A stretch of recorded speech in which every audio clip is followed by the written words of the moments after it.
Students, maths with Mohini में आपका बहुत बहुत स्वागत है।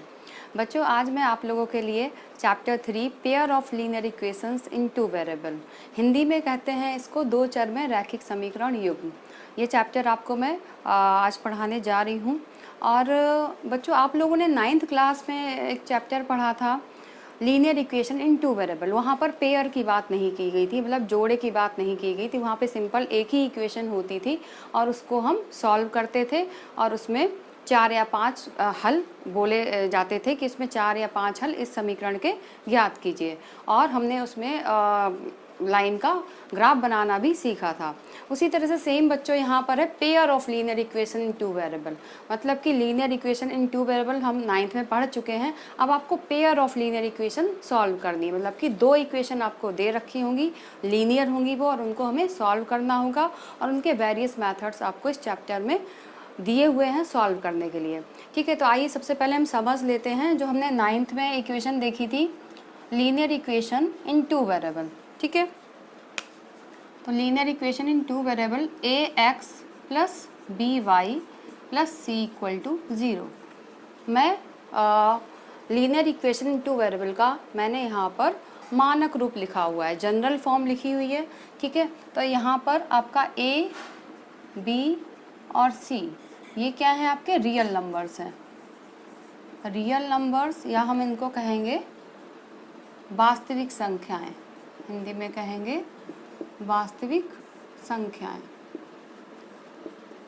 ठीक है, और यहाँ पर जो एक्स वाई है वो क्या है, आपके वेरिएबल्स।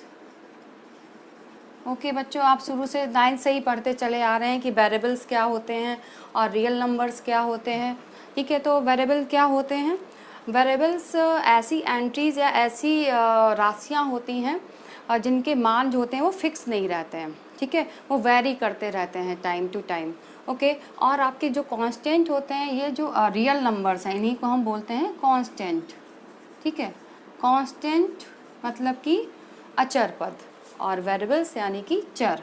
ठीक है, चर और अचर हिंदी में बोलते हैं इनको बोलते हैं अचर। तो अचर राशियाँ वो राशियाँ होती हैं जिनके मान वैल्यूज़ फिक्स रहते हैं। ठीक है, जैसे कि नंबर्स हो गए आपके रियल नंबर्स, जितने भी रियल नंबर्स होते हैं वो सारे आपके कांस्टेंट में आएंगे। ठीक है, तो यहाँ पर मैंने देखा कि ये इक्वेशन जो है इसमें आपके कुछ दो वेरिएबल हैं और ए बी सी क्या है, यहाँ पर रियल नंबर्स हैं। ठीक है, अब देखिए इस इक्वेशन को हम लीनियर क्यों बोलते हैं, मैं थोड़ा सा आपको रिवाइज कर देती हूँ जिससे कि आपको समझने में बहुत ही आसानी हो जाएगी। यहाँ पर इसको हम लीनियर इक्वेशन क्यों बोलते हैं। अब देखिए, आपने बहुपद वाला चैप्टर पढ़ा था, पॉलिनोमियल। ठीक है, उसमें अलग अलग पावर्स के आपने देखे थे कि अगर आपकी एक्सपोनेंट की पावर 1 है तो वो जो लीनियर इक्वेशन उसको बोलते हैं। अगर आपकी जो डिग्री होती है एक पॉलिनोमियल में वो 1 होती है तो उसको हम लीनियर बोलते हैं। और क्वाड्रेटिक बोलते हैं जब आपकी जो एक्सपोनेंट की मैक्सिमम पावर है वो 2 हो, यानी कि डिग्री अगर आपकी किसी पॉलिनोमियल की 2 है तो वो क्या कहलाता है, क्वाड्रेटिक इक्वेशन। यहाँ पर लीनियर की बात की गई है। ठीक है, तो यहाँ पर देखिए x की पावर भी 1 है, इसकी डिग्री 1 है, और यहाँ पर दूसरा जो वेरिएबल है उसकी भी डिग्री 1 है, इसलिए ये इक्वेशन जो होगी वो आपकी लीनियर हो जाएगी। अब देखिए, अगर मैं यहाँ से 0 रिमूव कर दूँ तो इस को हम बोलेंगे ये क्या है, आपका अलजेब्रिक एक्सप्रेशन या एक ये पॉलिनोमियल है। ठीक है, बट अगर हम इसमें इक्वल टू 0 कर देते हैं तो ये बन जाती है आपकी इक्वेशन। ओके, इक्वेशन में दोनों साइड, लेफ्ट साइड और राइट साइड आपके इक्वल होते हैं, यही बेसिक डिफरेंस है। अलजेब्रिक एक्सप्रेशन आपको एक एक्सप्रेशन दिया होगा, लेकिन जो आपकी इक्वेशन होगी इसमें इक्वलिटी की बात की जाएगी। इक्वल टू 0 है ना, इसी से बना है आपका इक्वेशन। ओके बच्चों, आई होप आपको समझ में आ रहा होगा। बेसिक चीज़ें हैं ये आपको क्लियर हो जाएंगी तो आपको आगे के जो चैप्टर में कॉन्सेप्ट है वो बहुत अच्छे से समझ में आ जाएगा। ओके, अब देखिए यहाँ पर, तो ये क्या है, हमारी इक्वेशन है। अब हम आ जाते हैं अपने बेसिक जो हमारा चैप्टर है pair of linear equation in two variable. ठीक है, तो सपोज हम यहाँ पर दो इक्वेशन राइट डाउन कर लेते हैं, 3x plus 4y plus 5 equal to 0। Suppose ये फर्स्ट आपकी लीनियर इक्वेशन है इन टू वेरिएबल, और सेकंड हम ले लेते हैं 4x plus 2y plus 6 equal to 0। Suppose मैंने ये 2 इक्वेशन ले ली हैं, ठीक है। तो यहाँ पर 2 इक्वेशन है इसलिए इनको हम बोल रहे हैं पेयर ऑफ लीनियर इक्वेशंस, और यहाँ पर 2 वेरिएबल हैं इसीलिए हम इनको बोल रहे हैं pair of linear equations in 2 variable, ठीक है। हिंदी में तो आपको बिल्कुल ही क्लियर हुआ जा रहा है 2 चरों में, ठीक है। 2 चरों में 2 चर कौन से हैं, एक्स और वाई दोनों में है। रैखिक समीकरण युग्म, रैखिक क्यों है, क्योंकि यहाँ पर भी इसकी डिग्री 1 है, इसकी घात 1 है, यहाँ पर भी 1 है, यहाँ भी 1 है और यहाँ भी 1 है, ठीक है। तो ये हमारे हो गए 2 चरों में रैखिक समीकरण युग्म, ओके। अब इनकी हम जनरल फॉर्म देख लेते हैं। इनकी जनरल फॉर्म क्या होती है, जैसे कि ये जनरल फॉर्म थी आपकी, उसी तरह से हम इनकी भी जनरल फॉर्म लिख लेते हैं। यहाँ पे हम लिख लेंगे मानक रूप, हिंदी में बोलते हैं मानक रूप और इंग्लिश में बोलते हैं जनरल फॉर्म या स्टैंडर्ड फॉर्म।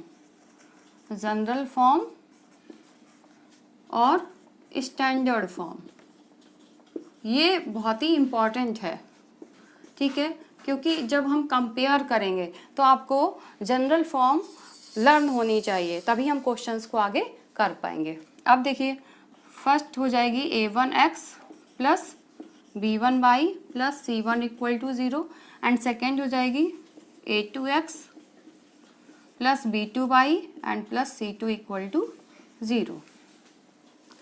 तो ये पेयर ऑफ लीनियर इक्वेशंस के क्या हैं, जनरल फॉर्म है, ये आपको याद होने चाहिए, बहुत ही इंपॉर्टेंट है। अब आपको एक बात और याद रखनी है, यहाँ पर जो आपके a1 a2 जो कॉफिशिएंट है, x का कॉफिशिएंट है a1, y का कॉफिशिएंट है b1 और ये आपका है कांस्टेंट टर्म, x का गुणांक है a1, y का गुणांक है b1 और ये आपका अचर पद। ऐसी सेम सेकंड इक्वेशन में x का गुणांक है a2, y का गुणांक है b2 और c2 है आपका अचर पद। यह हम कह सकते हैं x का coefficient of x is a2 and coefficient of y is b2 and c2 is the constant term, okay. अब a1, b1 और c1 and a2, b2, c2 ये सब क्या हैं, आर रियल नंबर्स, या हम इनको बोल सकते हैं ये क्या है, आपकी वास्तविक संख्याएं हैं, ठीक है। ये आपकी वास्तविक संख्याएं हैं, ओके। अब यहाँ पर कंडीशन एक आपको फॉलो करनी पड़ेगी जिससे कि दोनों इक्वेशन ये आपकी क्या हैं, दोनों इक्वेशन आपकी लीनियर इक्वेशंस इन 2 वेरिएबल में हो। उसके लिए कंडीशन है आपकी a1, a2, b1 and b2 does not equal to 0, ठीक है। अब यहाँ पर अगर आपका a1 0 हो जाए तो x वाला टर्म 0 हो जाएगा, ठीक है, और a2 0 हो जाए तो ये वाला टर्म 0 हो जाएगा, मीन्स ये टर्म 0 हो गया। तो आपकी इक्वेशन क्या बची, b1y plus c1 equal to 0 and b2y plus c2 equal to 0। आप देखिए यहाँ पर वेरिएबल कितना है, एक ही वेरिएबल है, तो आपकी क्या इक्वेशन, ये pair of linear equation in 2 variable रही। 2 वेरिएबल तो है ही नहीं, यहाँ पे सिंगल वेरिएबल है, इसलिए ये कंडीशन फॉलो होना बहुत ही मस्ट है। अब देखिए यहाँ पर अगर हम इसको 0 कर देंगे तब भी आपकी जो इक्वेशन होगी वो सिंगल वेरिएबल में ही रह जाएगी। इसी तरह से अगर हम दोनों को 0 कर देते तो आपके एक भी वेरिएबल नहीं बचेगा। तो आपको ये कंडीशन ध्यान में रखनी होगी, ये ऑब्जेक्टिव क्वेश्चन में पूछ लिया जा सकता है कि a1 a2 और b1 b2 पर क्या कंडीशन होगी जिससे कि दोनों इक्वेशन ये क्या रहेंगी, लीनियर इक्वेशन इन 2 वेरिएबल में रहें। उसके लिए a1 a2 b1 b2 does not equal to 0 होना चाहिए। ये बेसिक इसका इंट्रो था। इसके बाद हम देखेंगे कि हम इन दोनों इक्वेशंस को किस तरह से सॉल्व करेंगे। हाँ जी बच्चों, मैंने आपको अभी पेयर ऑफ लीनियर इक्वेशन का इंट्रोडक्शन दिया था और उसमें बता दिया था कि दोनों जो पेयर ऑफ लीनियर इक्वेशंस होती हैं वो उनका मानक रूप बता दिया था आपको, स्टैंडर्ड फॉर्म बता दी थी। अब इसके बाद में हम इन दोनों इक्वेशंस को किस तरह से सॉल्व करेंगे, तो उसके लिए ये हमने 2 इक्वेशन लिख ली हैं, a1x plus b1y plus c1 equal to 0 and second equation है a2x plus b2y and c2 equal to 0, ठीक है। अब इन दोनों इक्वेशन को हम किस तरह से सॉल्व करेंगे, तो उसके लिए इसमें 4 मेथड आपको दिए गए हैं। पहला मेथड है आपका ग्राफिकल मेथड है, या हिंदी में इसको बोलते हैं आलेखीय विधि, और सेकंड जो है वो आपका सब्स्टिट्यूशन मेथड है, हिंदी में बोलते हैं इसको प्रतिस्थापन विधि, और थर्ड मेथड है आपका एलिमिनेशन मेथड यानी कि विलोपन विधि, और फोर्थ है fourth method is very important, ये एग्ज़ाम में बहुत पूछा जाता है, क्रॉस मल्टीप्लिकेशन मेथड, या हिंदी में बोलते हैं वज्र गुणन विधि। अब 1 बाई 1 हम इन जो भी मेथड्स दे रखे हैं इनसे हम इन दोनों इक्वेशंस को सॉल्व करेंगे, एक्स वाई की वैल्यू फाइंड आउट करेंगे। ओके, तो पहला मेथड है आपका ग्राफिकल मेथड, इसको हम देखते हैं। हाँ जी बच्चों, हम देखते हैं यहाँ पर फर्स्ट मेथड है आपका ग्राफिकल मेथड, ग्राफीय विधि। ठीक है, यहाँ पर मैंने दो इक्वेशन ले ली हैं general, a1x plus b1y plus c1 equal to 0 and a2x plus b2y plus c2 equal to 0। ठीक है, अब इन इक्वेशन का ग्राफ बनाने से पहले कुछ बेसिक रूल्स हैं जो आपको समझने होंगे, बहुत ही ईजी हैं और इंटरेस्टिंग भी हैं।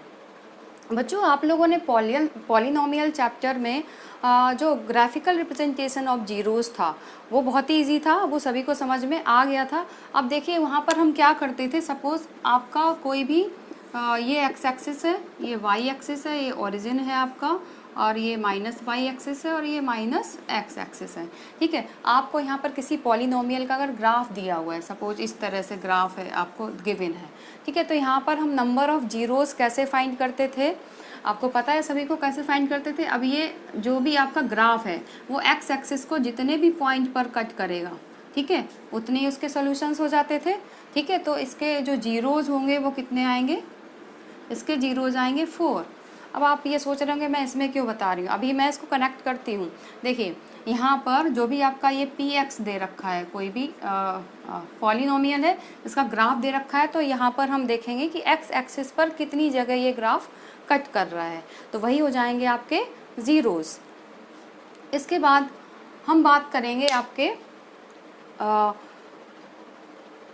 ग्राफिकल मेथड में आने वाली जो दो इक्वेशंस हैं इनके सॉल्यूशंस के बारे में। ठीक है, अब इनके सॉल्यूशन में हम सबसे पहला केस ले लेते हैं। यहाँ पर ये समझाने के लिए बताया था आपको कि एक्स एक्सिस पर जब कट करते हैं उतने ही उसके सॉल्यूशंस आते हैं। ठीक है, और उतने ही उसके जीरोज़ होते हैं। अब यहाँ पे केस फर्स्ट लिए हैं, यहाँ पर भी हम जो दोनों आपकी इक्वेशंस हैं उनके सॉल्यूशंस के बारे में ही स्टडी करेंगे। अब देखिए यहाँ पर आपका है a1x plus b1y plus c1 equal to 0 और दूसरा है आपका a2x प्लस b2y और प्लस c2 इक्वल टू 0। ठीक है, तो पहला केस लेते हैं। आपने इनका ग्राफ बनाना तो सीख ही लिया था 9th क्लास में। ठीक है, अभी मैं बेसिक आपको समझाऊंगी। सपोज़ आपने एक इक्वेशन ड्रॉ कर ली, ये एक्स एक्सिस है आपकी और ये वाई एक्सिस है। ठीक है, ये आपका ये माइनस वाई एक्सिस हो जाएगी और ये माइनस एक्स एक्सिस, ये सभी को पता है। ठीक है, ये ओरिजिन है। ओके, अब देखिए सपोज़ मैंने ये एक लाइन ड्रॉ कर ली है, इसका ग्राफ ये है। ठीक है, मैंने ये मान लिया है कि ये लाइन है, लाइन का ग्राफ है, लीनियर इक्वेशन है तो इसमें लाइन ही बनेगी। ठीक है, तो इसकी इक्वेशन है a1x plus b1y plus c1 equal to 0। Basic समझ लीजिए आप, अगर बेसिक समझ लिया तो कोई भी क्वेश्चन कहीं से भी आएगा तो आप उसको ईजिली कर पाएंगे। और सेकेंड इक्वेशन हम मान लेते हैं ये है हमारी, ठीक है, ए बी, और इसको ले लेते हैं हम सी डी। इसका जो इक्वेशन है वो है a2x plus b2y and plus c2 equal to 0। अब देखिए दोनों लाइंस जो हैं वो एक पॉइंट पर इंटरसेक्ट कर रही हैं। ठीक है, एक पॉइंट पर इंटरसेक्ट कर रही हैं, मतलब इसका कि एक सॉल्यूशन होगा। ये एक सॉल्यूशन होगा, इसको हम बोलते हैं यूनिक सॉल्यूशन होगा। ठीक है बच्चों, जैसा कि आपने बहुपद वाले क्वेश्चन में देखा था कि हम उसका ग्राफ बनाते हैं तो एक्स एक्सिस पर जितने जगह कट करता है उतने ही उसके जीरोज़ होते हैं या उतने ही एक्स के मान निकल के आते हैं। वही सेम चीज़ यहाँ पर है। यहाँ पर दोनों इक्वेशन अगर एक बिंदु पर एक पॉइंट पर इंटरसेक्ट करेंगी या कट करेंगी तो उस केस में इसका एक सोल्यूशन निकल के आएगा। ठीक है, तो यहाँ पर हम लिख लेंगे जब लाइन क्या करेंगी, इंटरसेक्टिंग होंगी, इंटरसेक्टिंग या प्रतिच्छेद करेंगी, प्रतिच्छेद करेंगी एक बिंदु पर। ठीक है, तो उस केस में जो सॉल्यूशन आएगा, जो सॉल्यूशन होगा आपका वो यूनिक होगा, यूनिक या एक सॉल्यूशन होगा, और हिंदी में बोलते हैं इसको अद्वितीय सॉल्यूशन होगा, अद्वितीय हल होगा। ठीक है, अब जब भी दो इक्वेशन आपकी दे रखी हैं उसके हल निकल सकते हैं। तो इस केस में हम कहते हैं कि जो दोनों आपके पेयर ऑफ लीनियर इक्वेशंस हैं वो कैसे हैं, कंसिस्टेंट हैं, मतलब कि क्या है, संगत हैं। ठीक है, तो इन दोनों केस इस केस में क्या हो जाएंगी, both equations will be consistent.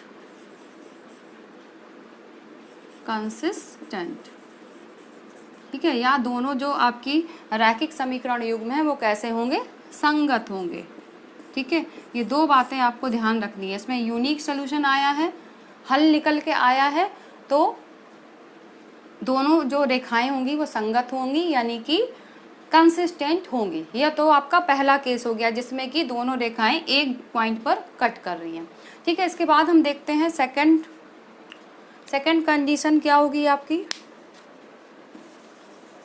Case second में हम देखेंगे कि दोनों रेखाएं किस तरह से एक दूसरे को कट भी कर सकती हैं। कभी ऐसा भी केस होगा कि दोनों एक दूसरे को कट ना करें। ठीक है, तो सेकंड केस हम ले लेते हैं।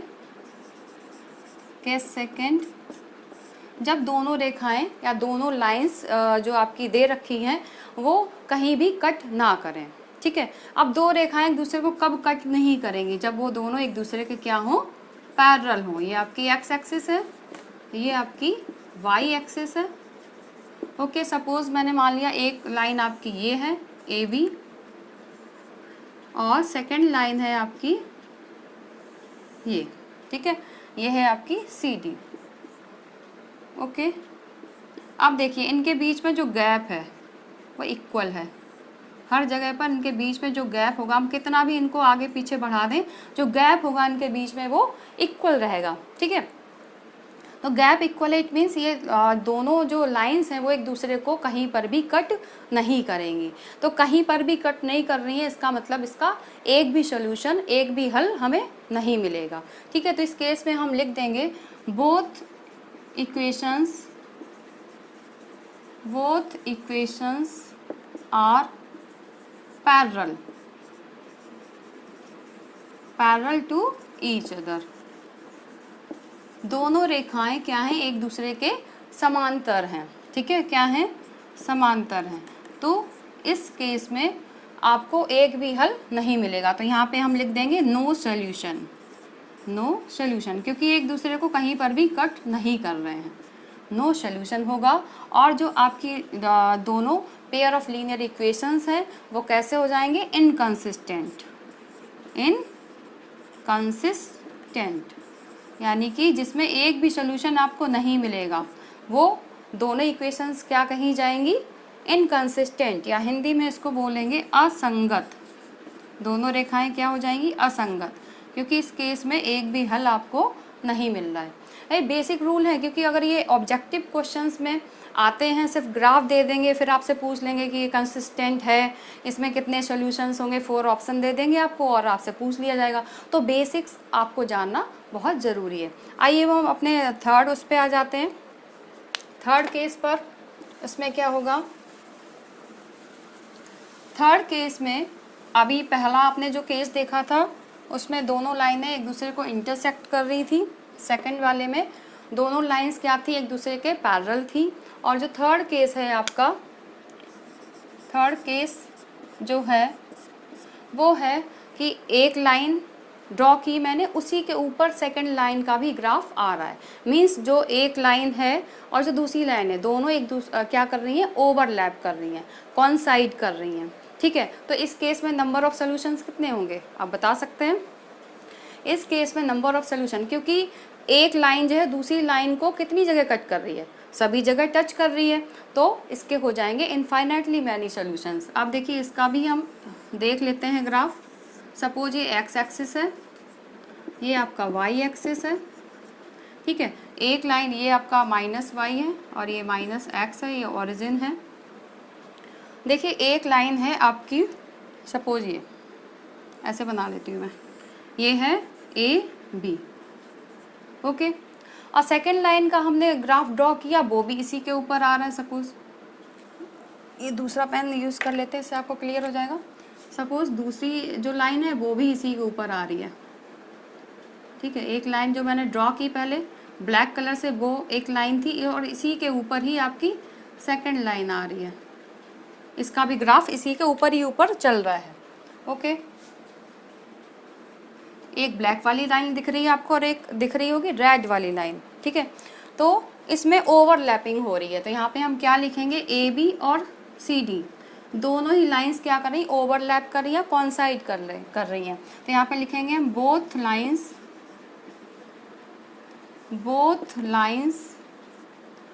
Will coincide, both lines will coincide और ओवरलैप कर रही हैं। तो इस केस में जो सॉल्यूशंस होंगे, सॉल्यूशंस कैसे हो जाएंगे, इनफाइनाइटली मैनी सॉल्यूशंस, क्योंकि जो एक लाइन है वो दूसरी लाइन को कितनी जगह कट कर रही है, यहाँ पर भी कट कर रही है, यहाँ पर भी, यहाँ पर भी, यहाँ हर एक पॉइंट पे ऊपर है, तो हर एक पॉइंट पे कट कर रही है। ठीक है, हर एक पॉइंट पे कट कर रही है, इसका मतलब इसके कितने सोल्यूशन होंगे, अनगिनत, हम उसको काउंट नहीं कर सकते हैं, मतलब कि इनफाइनाइटली मैनी सॉल्यूशंस इसके होंगे, और हिंदी में इसको बोलेंगे अनंत हल होंगे, अनंत हल या अनेक हल होंगे। ठीक है, अनेक हल होंगे। ठीक है, और इसमें जो इक्वेशंस होंगी वो कैसी होंगी, कंसिस्टेंट होंगी कि इनकंसिस्टेंट होंगी। ठीक है, तो इसमें इक्वेशंस, क्योंकि यहाँ पे आपको सॉल्यूशंस मिल रहे हैं। ठीक है, तो उसमें आपकी दोनों जो लाइंस होंगी वो क्या हो जाएंगी, दोनों इक्वेशंस हो जाएंगी, both equations will be consistent, both equations will be consistent. ये 3 केसेस थे, कंसिस्टेंट में संगत होंगी दोनों रेखाएं। ठीक है, आई होप आपको क्लियर हो गया होगा। बहुत ही अच्छा टॉपिक है, बहुत ही इंटरेस्टिंग है, ये आपके कॉम्पिटिटिव एग्जाम्स में भी इस तरह के क्वेश्चंस पूछे जाते हैं। तो अगर आपको बेसिक क्लियर हो जाएगा ना, तो आपको क्वेश्चंस सॉल्व करने में बहुत ही आसानी रहेगी। आई होप आपको ये क्लियर हो गया होगा। अब मैं आपको एक एग्जाम्पल बताऊँगी जिससे आपको और भी क्लियर हो जाएगा। ओके, हाँ जी बच्चों, देखिए यहाँ पर मैं ग्राफिकल मेथड से एक एग्जांपल आपको सॉल्व कराने जा रही हूँ। इसको आप सॉल्व करके सारे क्वेश्चंस ग्राफिकल मेथड से सॉल्व कर पाएंगे। देखिए यहाँ पर एक इक्वेशन है आपकी x + 2y = 3 and 4x + 3y = 2, और इनको सॉल्व करना है ग्राफिकली। ठीक है, यानी कि ग्राफिकल मेथड से, ग्राफीय विधि से इन दोनों इक्वेशंस को सॉल्व करना है। अब आप लोगों ने देखा था 9th क्लास में, आप लोगों ने ग्राफ ड्रॉ करना सीख लिया है, फिर भी मैं आपको एक बार रिवाइज़ करा देती हूँ। किसी भी लाइन को ड्रॉ करने के लिए आपको मिनिमम कितने पॉइंट चाहिए होते हैं, 2 पॉइंट, एक पॉइंट ये है और एक पॉइंट ये है। अगर 2 पॉइंट आपके पास हैं तो आप एक लाइन ड्रॉ कर सकते हैं। ठीक है, तो मिनिमम हमें इस इक्वेशन को सॉल्व करके 2 सेट निकालने होंगे, यानी कि 2 कोऑर्डिनेट निकालने होंगे। इसी तरह से दूसरी इक्वेशन है, इसको भी हमें सॉल्व करना होगा और 2 कोऑर्डिनेट हम निकालेंगे। ठीक है, उससे पहले हम थोड़ा सा रिवीजन कर लेते हैं। हम लोगों ने कोऑर्डिनेट ज्योमेट्री में पढ़ा था, कार्टेशियन प्लेन में पढ़ा था 9th क्लास में, कि किस तरह से हम पॉइंट्स को, जो भी आपके कोऑर्डिनेट दे रखे होते हैं, उनको हम किस तरह से कार्टेशियन प्लेन में या कार्तीय तल में उसको हम किस तरह से लोकेट करते हैं। तो उसका हम फटाफट रिवीजन कर लेते हैं, क्योंकि रिवाइज कर लेंगे तो एक बार आपको क्लियर हो जाएगा बिल्कुल कि किस तरह से पॉइंट्स हम ड्रॉ करते हैं। ये आपकी है x axis, this one is why axis, और दिस इज़ कॉल्ड ऑरिजिन। फटाफट रिवीजन कर लेंगे तो आपको ईजी हो जाएगा समझना। और ये आपका minus y axis and this is minus x axis. अब देखिए ये 0 है आपका, यहाँ पर x भी 0 है और y भी 0 है, इसके कोऑर्डिनेट होते हैं 0,0। ये आपका पॉजिटिव x एक्सिस है, तो यहाँ से जो भी डिस्टेंस होंगी वो सब क्या होंगी, 0 से जब हम राइट में जाएंगे तो सारी डिस्टेंस आपकी प्लस हो जाएंगी, ये सारे प्लस हैं। ठीक है, और जब हम लेफ़्ट में जाएंगे तो सारी डिस्टेंसेस आपकी माइनस में आती जाएंगी। इसी तरह से जब हम अपवर्ड डायरेक्शन में जाएंगे तो सारी डिस्टेंसेस आपकी पॉजिटिव होंगी, और जब हम डाउनवर्ड डायरेक्शन में जाएंगे, माइनस वाई एक्सिस में जाएंगे, तो सारी जो आपकी डिस्टेंसेस होंगी वो माइनस होंगी। ओके, अब देखिए यहाँ पर अगर कोई आपका पॉइंट है तो यहाँ पर x भी आपका प्लस में है और y भी प्लस में है। ठीक है, तो 2 पॉइंट हो गए आपके, 2 कोऑर्डिनेट, पहला होता है x और दूसरा होता है y। ठीक है। तो फर्स्ट क्वाड्रेंट है आपका, ये आपने पढ़ा था ना, ये फर्स्ट क्वाड्रेंट है, ये सेकंड क्वाड्रेंट है, दिस इज थर्ड क्वाड्रेंट और ये फोर्थ। अब देखिए यहाँ पर x कितना है माइनस में और y किस में है प्लस में, क्योंकि पहला आपका जो पॉइंट होता है वो कोऑर्डिनेट होता है, वो हम लेते हैं x का और दूसरा लेते हैं हम y का। इसको बोलते हैं abscissa and this is ordinate. x को बोलते हैं एब्सिसा और y को बोलते हैं ऑर्डिनेट। ठीक है। अब यहाँ पे देखिए थर्ड में x भी माइनस और y भी माइनस, यानी कि माइनस माइनस इसमें आएगा साइन, और यहाँ पर x प्लस में है और y माइनस में है। तो इस तरह से आपको ये याद आ गया होगा सारा कि किस तरह से हम पॉइंट्स को लोकेट करेंगे। ठीक है। ये जानना बहुत ही ज़रूरी है, क्योंकि ये अगर आपको नहीं आता तो आप इनके पॉइंट्स निकाल भी लेंगे बट आप उनको ड्रॉ लोकेट नहीं कर पाएंगे। ओके, तो ये आपको समझ में आ गया है। अब देखिए हम इसके पॉइंट्स निकालेंगे। अब हम ये जो भी आपको इक्वेशंस दे रखी हैं इनके पॉइंट्स निकालेंगे और उनको हम ड्रॉ करेंगे। सबसे पहले हम पहला इक्वेशन ले लेते हैं। आपका पहला इक्वेशन है आपका ये है x plus 2y equal to 3। यहाँ से हम सॉल्व कर लेंगे इसको। ठीक है। तो यहाँ से क्या आ जाएगा आपका 2y equal to 3 minus x, और यहाँ से y कितना आ जाएगा 3 माइनस एक्स अपॉन 2। आपको याद आ गया होगा 9th में हम किस तरह से करते थे। आपको इसी सेटअप में इसको बनाना पड़ेगा। इससे होगा क्या, इससे बहुत ही ईजी हो जाएगा कि आपकी x की वैल्यू पुट करेंगे और उसी के अकॉर्डिंग y की वैल्यू आपकी निकल के सॉल्व होकर के आ जाएगी। अब देखिए हमें करना क्या, हमें किस तरह से वैल्यू पुट करनी है। सपोज़ मैंने यहाँ पर x इक्वल टू 0 रख दिया। ठीक है। x इक्वल टू 0 रखेंगे तो ये 0 हो जाएगा 3/2, 3/2, यानी कि जब इसको सॉल्व करेंगे आ जाएगा आपका 1.5 पॉइंट में आएगा। अब हम और थोड़ा चेक कर लेते हैं कि अगर पॉइंट में ना आए, ठीक है, थोड़ा सा 0.5 में तो चल जाएगा, क्योंकि 0.5 मिडिल में आ जाएगा तो उसको लोकेट करने में आसानी रहेगी। लेकिन अगर 0.6, 0.7 इस तरह से आपका आ रहा है तो उस नंबर को आपको इग्नोर करना है, वो वैल्यू हमें नहीं रखनी है। सपोज़ देखिए यहाँ पे अगर हम x इक्वल टू 1 रख दें, ठीक है, तो 3 माइनस 1 2 हो जाएगा, और नीचे 2 है तो 2 से 2 कैंसिल हो जाएगा आपका। ठीक है। तो यहाँ पर हम वैल्यू पुट करेंगे। लेट, इसको इक्वेशन नंबर 1 डाल लीजिए। इसमें हम ले लेते हैं लेट x इक्वल टू, ये ऑब्जर्वेशन मैथड है। ठीक है। इसमें आपको अपना दिमाग थोड़ा सा माइंड लगाना पड़ेगा कि हमें कौन सी x की वैल्यू लेनी है जिससे कि y की वैल्यू इंटीजर्स आएँ, चाहे वो पॉजिटिव हो चाहे वो निगेटिव हो। उसके बाद सपोज़ आपको नहीं मिल रही है तो फिर आप उसमें 0.5 या 1.5, 3.5 इस तरह से 0.5 के मल्टीपल में भी ले सकते हैं। x की वैल्यू हम रखेंगे 1, तो y की वैल्यू आ जाएगी आपकी 3 माइनस 1/2। इसको सॉल्व कर लेंगे आ जाएगा 2/2, 2 1 जा 2। तो यहाँ से मिल गया आपको x इक्वल टू 1 है, when x equal to 1 then y आपका आ गया है 1। ओके। अब देखिए एक पॉइंट और चाहिए मैंने आपको बताया था किसी भी लाइन को ड्रॉ करने के लिए मिनिमम 2 पॉइंट चाहिए। आप 3 भी निकाल सकते हैं, 4 भी निकाल सकते हैं, बट 2 में ही आपका ग्राफ ड्रॉ हो जाएगा। ओके। अब देखिए सेकंड हम पॉइंट क्या ले लेते हैं, 1 पे हो गया आपका। अगर हम यहाँ पर x की वैल्यू ले लेते हैं, मैंने क्या लिया यहाँ पर 1 लिया। अगर मैं 2 लेती हूँ तो 3 माइनस 2 1/2 0.5 उससे भी हो जाएगा। और दूसरा पॉइंट हम ले लें जिससे कि हमारा ये 2 से कैंसिल हो जाए। ठीक है। तो देखिए अगर हम x की वैल्यू लेते हैं 5, ठीक है, x की वैल्यू 5 लेते हैं तो -2 आ जाएगा आपका, या उससे भी इजी 2 लेते हैं। मैंने यहाँ पर 1 ले लिया है आपका, तो 1 से निकल आया। अगर हम यहाँ पे -1 ले लें, ठीक है, क्योंकि नंबर बढ़ाने से अच्छा है हम एक बार प्लस में देख लें और एक बार माइनस में देख लें। ठीक है। तो मैंने अगर यहाँ पे -1 रखा है x की वैल्यू, तो ये 3 और माइनस माइनस प्लस हो जाएगा, यानी 3 + 1 4 आ जाएगा, और जो 4 है वो 2 से कैंसिल आउट हो जाएगा। तो ये इजी रहेगा हमारे लिए। तो आप लोग दूसरे पॉइंट भी और ले सकते हैं, उनसे भी सेम ही ग्राफ बनेगा आपका। ठीक है। x इक्वल टू अगर हम यहाँ पे -1 लेते हैं तो हम उसके अकॉर्डिंग फिर यहाँ पे सॉल्व कर लेंगे। y इक्वल टू 3 माइनस और यहाँ -1/2, तो ये हो जाएगा आपका 3 + 1/2, ये आ जाएगा आपका 4/2, 2 2 जा 4, यानी पॉइंट आ गया 2।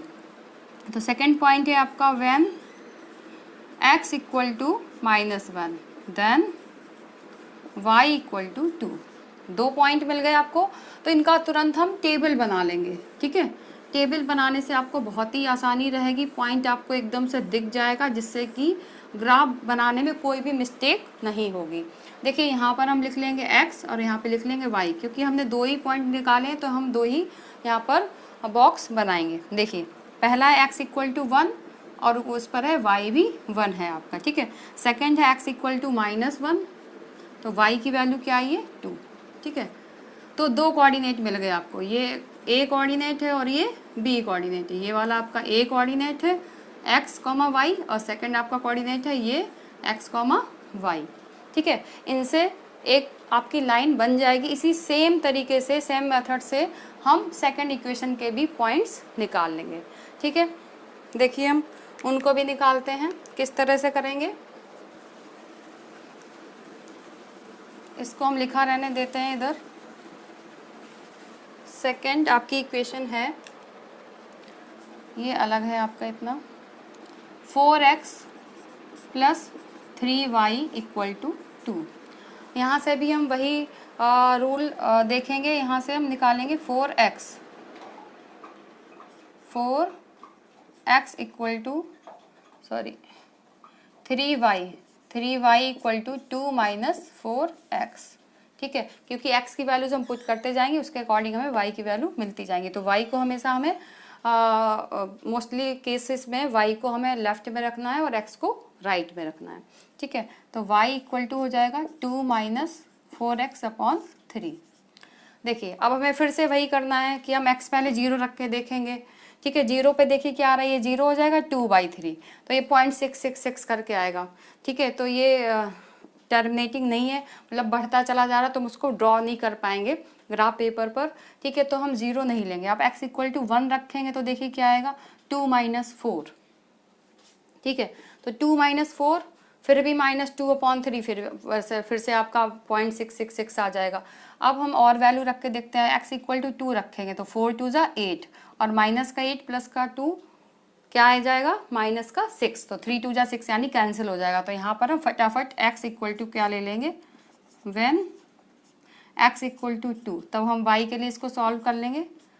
2 माइनस 4 इंटू 2 अपॉन 3, ठीक है। ये हो जाएगा आपका 2 माइनस 8 अपॉन 3, ये हो जाएगा आपका माइनस का 6/3, 3 2 ज़ा 6 यानी कि -2, ठीक है। एक पॉइंट मिल गया आपको। इसी तरह से आप देखिए व्हेन x, आप क्या रखें इसमें वैल्यू, 2 तो रख के देख लिया मैंने, एक पॉइंट मिल गया। अब हम 3 रखते हैं तो कितना आएगा, 3 4 ज़ा 12 और ये हो जाएगा आपका 10/3, तो ये भी आपका फ्रैक्शन में ही आएगा। तो हम क्या करेंगे यहाँ पे, अब देखते हैं 4 रखते हैं तो 4 4 ज़ा 16, ठीक है। प्लस भी करके देख सकते हैं अगर हम यहाँ पे x की वैल्यू -1 रख दें, ठीक है, क्योंकि प्लस करने में नंबर्स बढ़ते जा रहे हैं और आपको मिल नहीं रहा है, तो आप बैक माइनस में रख करके चेक करेंगे, ठीक है।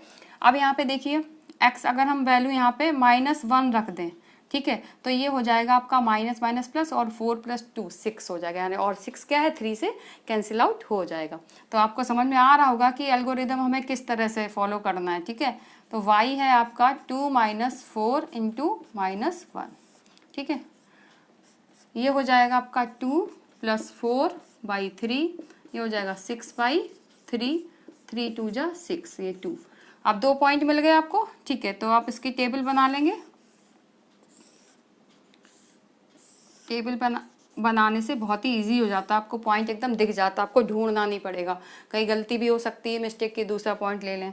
अब देखिए x इक्वल टू 2 पर y की वैल्यू है -2 और x इक्वल टू -1 पर y की वैल्यू है 2।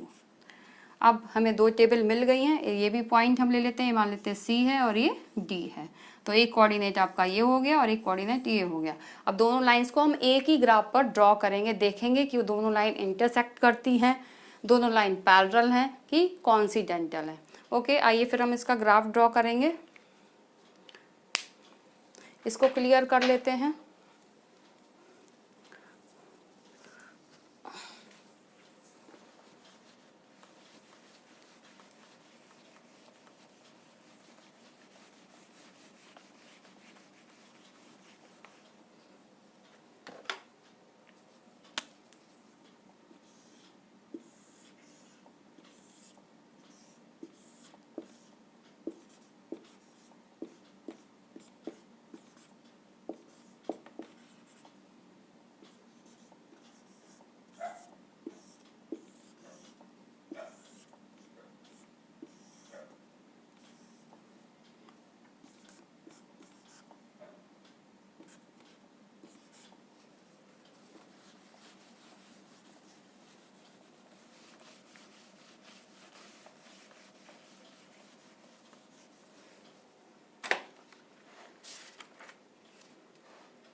हाँ जी बच्चों, देखते हैं। दोनों रेखाओं के हमने पॉइंट्स निकाल लिए हैं, ठीक है। ये और सी और डी, ए के कोऑर्डिनेट ये है, कोऑर्डिनेट ये है। पहली वाली लाइन के लिए फर्स्ट लाइन है आपकी, और ये सेकंड लाइन के कोऑर्डिनेट है आपका। ये सी पॉइंट कोऑर्डिनेट है और ये डी कोऑर्डिनेट है, ओके।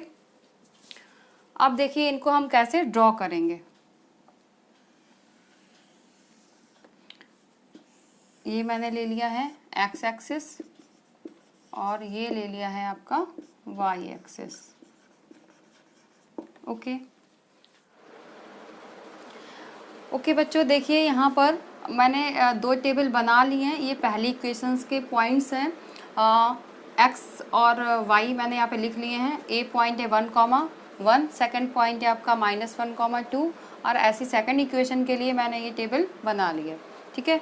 अब देखिए हम इनको किस तरह से ड्रॉ करेंगे। तो ड्रॉ करने के लिए मैंने आपको रूल्स भी बता दिए हैं। तो पहला हम पहली लाइन को ड्रॉ करेंगे।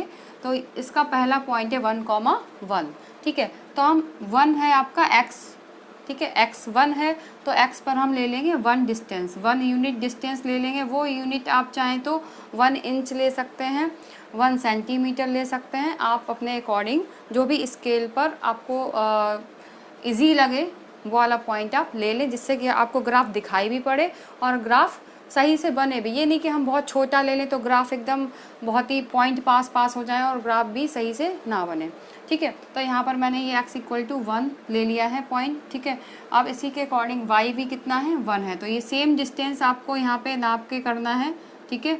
ये 1 है तो इतना भी हमें यहाँ पर 1 लेना है, तो ये 1 हो गया, ठीक है।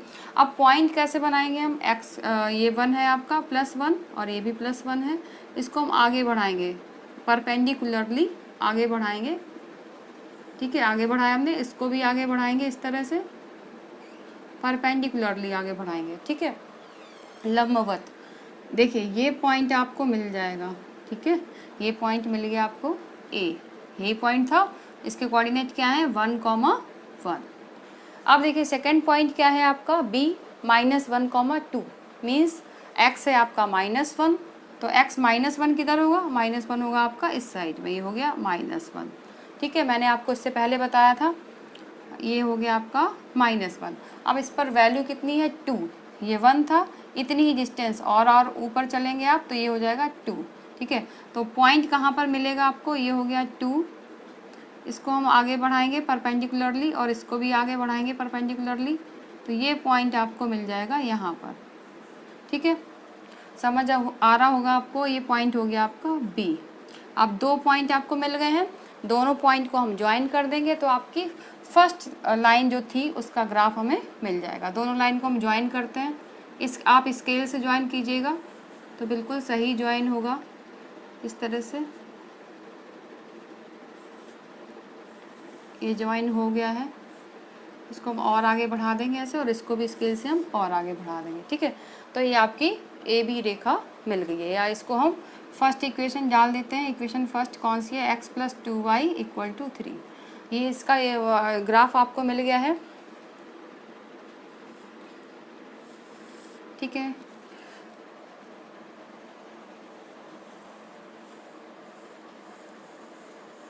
इस तरह से, ठीक है। अब सेकंड इक्वेशन क्या है, सेकंड इक्वेशन है आपकी ये, इसके पॉइंट्स को हम ड्रॉ करेंगे। पहला पॉइंट है x = 2 और दूसरा है y = -2। तो x 2 चलेंगे हम, 2 सपोज यहाँ पर होगा आपका, ये हल्का चल रहा है ऐसे,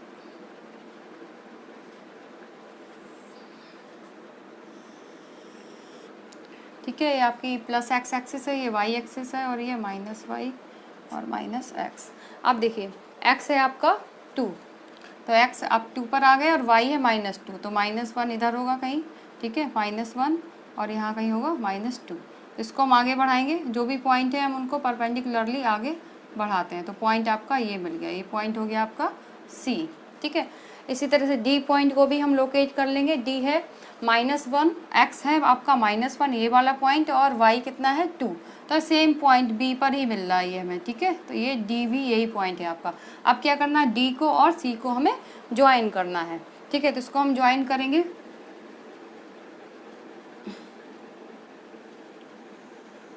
इस तरह से, ठीक है। ये C पॉइंट सपोज यहाँ पर आ रहा है, आप स्केल से करिएगा, बिल्कुल सीधा सीधा ज्वाइन होगा, ठीक है। ये लाइन सही से नहीं आई है, इस तरह से आएगी, ठीक है। तो ये सेकंड है आपकी इक्वेशन, सेकंड है, इसका है इक्वेशन है 4x + 3y = 2।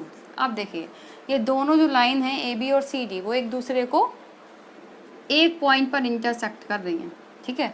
अब जिस पॉइंट पर इंटरसेक्ट कर रही हैं इसके कोऑर्डिनेट क्या है, इसके कोऑर्डिनेट है x आपका है -1 और y है आपका 2, यही है ना इसके कोऑर्डिनेट। यहाँ पर आप इसके भी कोऑर्डिनेट लिख लेंगे, x है आपका 2 और y है -2, ठीक है। तो जहाँ पर इंटरसेक्ट कर रही हैं वही आपके क्या हो जाएंगे, सॉल्यूशंस हो जाएंगे। तो पहला पॉइंट आप ये हो गया x और ये हो गया y, मीन्स x की वैल्यू क्या हो जाएगी -1 और y की वैल्यू हो जाएगी 2। ये तो आपके आ गए हैं आंसर निकल के, ठीक है। अब यहाँ पर हमें ये बताना है कि इसका सोल्यूशन कितना है, तो यूनिक सोल्यूशन होगा क्योंकि एक ही पॉइंट पर इंटरसेक्ट कर रही, क्योंकि मैंने आपको रूल्स जो थे वो पहले ही बता दिए हैं, ठीक है। तो आपको समझने में अब आसानी हो जाएगी बहुत। देखिए यहाँ पर यूनिक सोल्यूशन होगा, ठीक है, यूनिक सोल्यूशन होगा या फिर हम इसको बोलेंगे अद्वितीय हल होगा हिंदी में। हिंदी वाले बच्चे, मैं हिंदी में भी बता रही हूँ और इंग्लिश में भी बता रही हूँ, अद्वितीय हल होंगे, ठीक है। अद्वितीय हल मतलब एक ही हल निकल के आएगा। और जो सिस्टम ऑफ लीनियर इक्वेशंस हैं वो कैसे होंगे, कंसिस्टेंट होंगे, या दो चरों में जो रैखिक समीकरण युग्म है वो कैसे होंगे, संगत होंगे, ठीक है। तो यहाँ सिस्टम ऑफ लीनियर इक्वेशंस क्या हो जाएंगे, कंसिस्टेंट, ठीक है। System of linear equations will be consistent. बहुत ही इम्पॉर्टेंट है ये क्वेश्चन, इसी में थोड़ा सा और एक्स्ट्रा क्वेश्चन लगा करके आपको काफ़ी 4 मार्क्स में क्वेश्चन ये पूछा जाता है, यूपी बोर्ड में 6 मार्क्स में पूछा जाता है। बहुत ही इजी है, बस आप बेसिक से इसको समझिए तो आपको हर जितने भी क्वेश्चन हैं, जितने भी टाइप के, आप सभी के ग्राफ बना लेंगे। ओके, आई होप आपको ये समझ में आया होगा। अब मैं आपको एक दूसरा क्वेश्चन लेती हूँ जिसमें कि आपको दूसरा केस देखने को मिलेगा जिसमें कि दोनों लाइंस क्या होंगी, पैरेलल होंगी। ओके, हाँ जी बच्चों, हम देखते हैं यहाँ पर example 2, show that the system of linear equations is inconsistent, that is has no solution. ठीक है, यहाँ पर जो भी आपके linear pair of linear equations दे रखे हैं इनका हम ग्राफ ड्रॉ करेंगे और ग्राफ ड्रॉ करके हम ये देखेंगे कि ये इनकंसिस्टेंट है कि नहीं है, आपको शो करना है। ठीक है, तो सेम थिंग हम वैसे ही करेंगे, यहाँ पर पॉइंट्स निकाल लेंगे दोनों लाइंस के और उनको हम ड्रॉ करेंगे। इफ़ 2 लाइंस आर पैरेलल, ठीक है, पैरेलल निकल के आती हैं या समांतर होती हैं तो उस केस में आपका नो सोल्यूशन होगा, क्योंकि कहीं पर भी दोनों लाइन एक दूसरे को इंटरसेक्ट नहीं कर रही हैं। ओके, तो देखिए हम यहाँ पर सॉल्व कर लेते हैं। पहली इक्वेशन ले लेते हैं यहाँ पे 2x - 3y = 5। ठीक है, अब देखिए यहाँ पर y के लिए हम सॉल्व करेंगे 3y = 5 - 2x। ठीक है, y वाले टर्म को हम लेफ्ट में रखेंगे और x वाले टर्म को राइट में। अब यहाँ से यहाँ माइनस आ रहा तो माइनस से दोनों साइड मल्टीप्लाई कर देंगे तो 3y = हो जाएगा -5 और ये हो जाएगा आपका -5 और +2x। ओके, तो y हो जाएगा यहाँ से -5 + 2x/3। अब सेम हमें वही करना है, x की कुछ वैल्यूज़ पुट करेंगे जिससे y की वैल्यूज़ हमें मिल जाए और हमें इस तरह से x की वैल्यूज़ रखनी है जिससे कि y की वैल्यूज़ जो है वो क्या है, इंटीजर आए। ठीक है, इंटीजर आए या 0.5 में आ जाए फिर भी वो आपका ड्रॉ हो जाएगा। अब देखिए अगर हम यहाँ पे x की वैल्यू 0 रखते हैं तो ये टर्म 0 तो -5/3 ये पॉइंट में आएगा आपका। ठीक है, अगर हम 1 रखते हैं x की वैल्यू तो कितना हो जाएगा, x = 1 तो -5 + 2 माइनस का 3/3 -1 आ जाएगा। ठीक है, तो इट मीन्स हम ये पॉइंट ले सकते हैं। तो x = हम ले लेते हैं यहाँ पर x = हम ले लेते हैं 1। ठीक है, x = 1 तो यहाँ से y कितना हो जाएगा -5 + 2 × 1/3।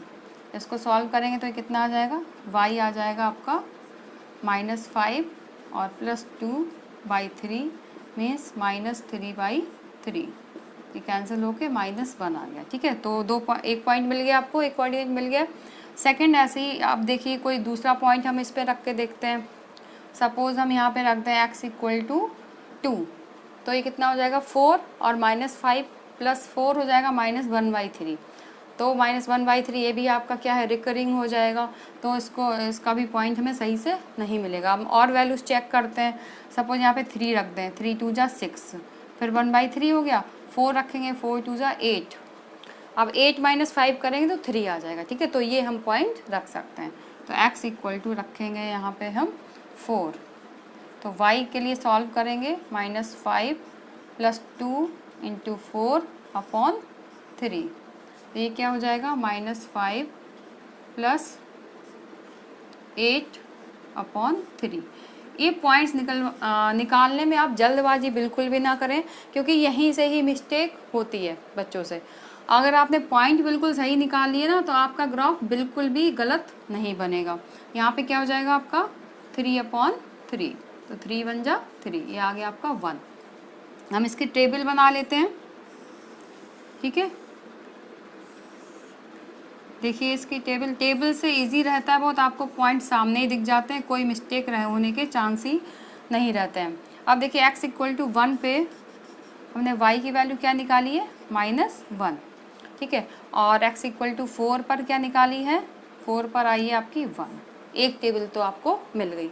इसी तरह से जो सेकंड पार्ट है उसको भी मैं यहीं पर ही सॉल्व कर देती हूँ। सेकंड पार्ट की भी हम टेबल बना लेंगे।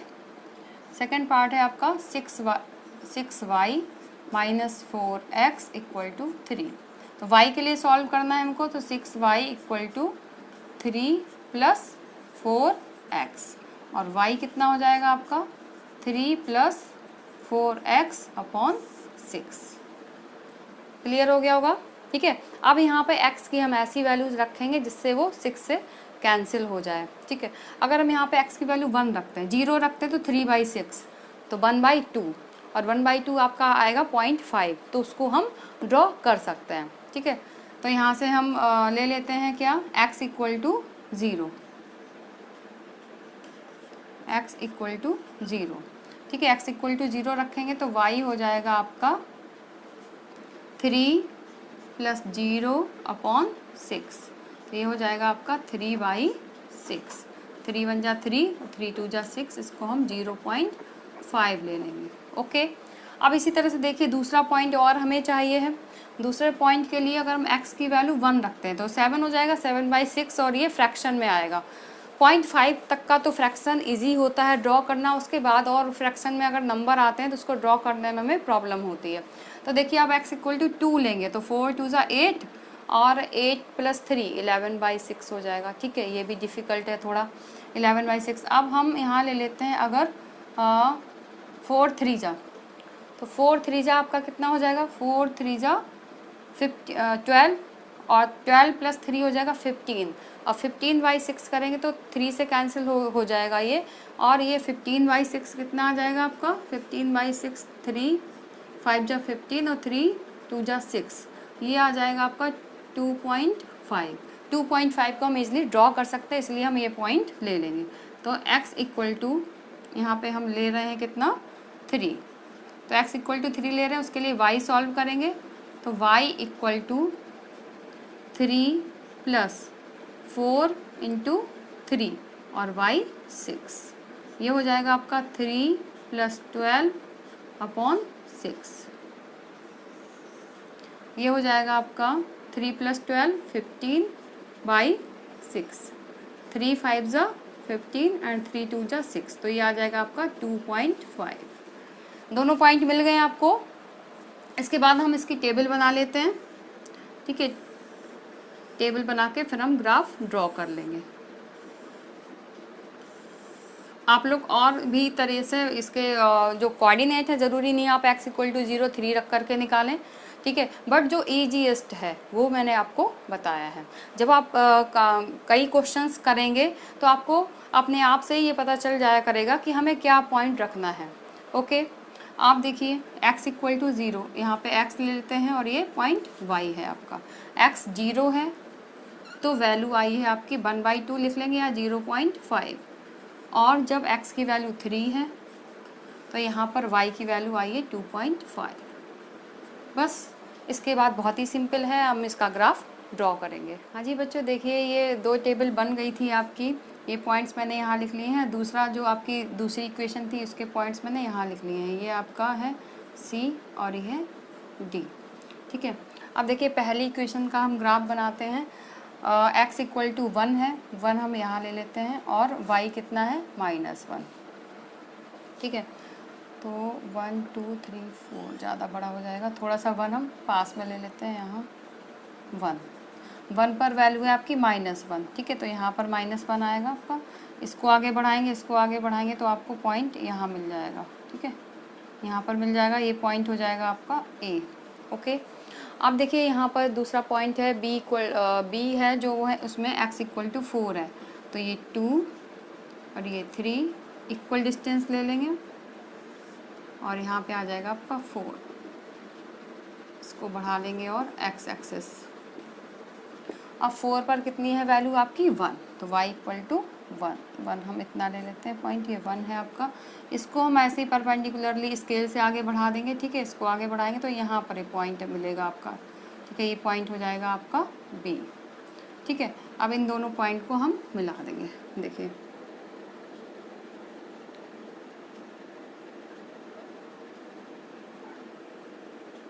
ठीक है।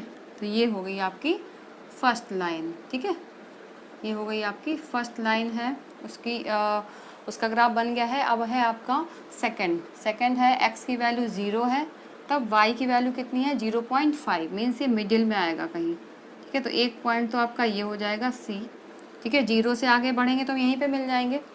इसके बाद दूसरा पॉइंट है x इक्वल टू 3 आपका यहाँ आ रहा है। x इक्वल टू 3 पर y कितना है आपका 2.5। अब 2.5 सब यहाँ पे होगा आपका 2, और इधर कहीं हो जाएगा आपका 2.5, इसके मिडिल में हो जाएगा, ये 3 हो जाएगा, ओके। ये 2 हो जाएगा और 2.5 यहाँ आ जाएगा आपका, क्लियर है। x इक्वल टू 3 ये पॉइंट है और y है 2.5।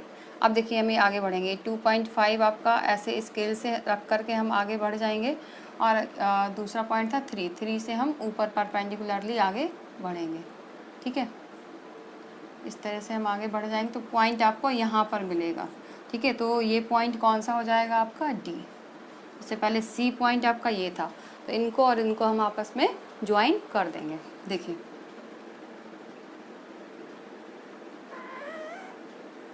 इस तरह से ज्वाइन करेंगे। ये थोड़ा सा इधर हो गया है, पॉइंट इधर आएगा, इसको हम इधर कर लेते हैं। सपोज ये पॉइंट है आपका, स्केल से ज्वाइन करेंगे तो बिल्कुल सही बनेगा आपका।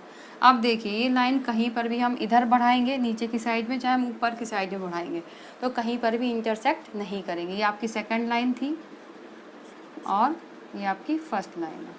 अब देखिए इनके बीच में जो गैप है वो सेम है, हर जगह इनके बीच में गैप सेम है, कहीं पर भी ये दोनों एक दूसरे को इंटरसेक्ट नहीं करेंगी, ठीक है। तो यहाँ से आपका ये प्रूफ हो गया, system of equations are inconsistent, ठीक है।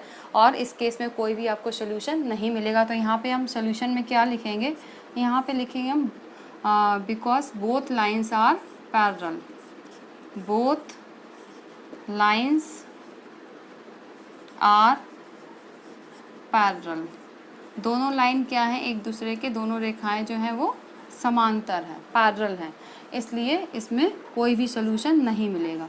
सो no solution will be find, no solution, कोई भी सोल्यूशन नहीं होगा। और जो दोनों आपकी लाइंस होंगी वो क्या होंगी, दोनों इक्वेशंस होंगी वो इनकंसिस्टेंट हो जाएंगी। And both equations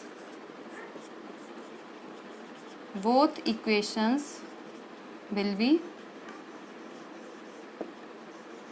inconsistent,